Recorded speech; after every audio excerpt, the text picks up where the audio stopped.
ইতিমধ্যেই রাজ্যের বিভিন্ন জায়গাতে শুরু হয়েছে এবারকার শারদীয়া দুর্গা উৎসব।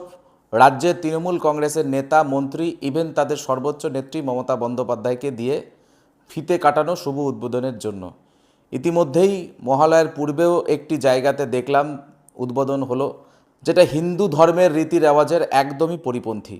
এবারে আমার যেটা বলার বিষয়বস্তু, যে এত তৃণমূল কংগ্রেসের নেতারা দুর্গাপুজোর সঙ্গে যুক্ত হয়ে তারা শুভ উদ্বোধন করার জন্য নেতা মন্ত্রীদেরকে ডাকছেন, কিন্তু সেই সমস্ত তৃণমূল কংগ্রেসের নেতারা কোথায় থাকেন যে হিন্দুদের জন্য দুর্গাপুজো করা, যে হিন্দুদের জন্য কালী পুজো করা, সেই হিন্দু বাঙালিরা যখন মালদা মুর্শিদাবাদের শামশেরগঞ্জ সহ একাধিক জায়গায় যখন আক্রান্ত হয় একটি বিশেষ সম্প্রদায়ের মানুষের দ্বারা, তখন সেই তৃণমূল কংগ্রেসের নেতা মন্ত্রীরা কোথায় থাকেন?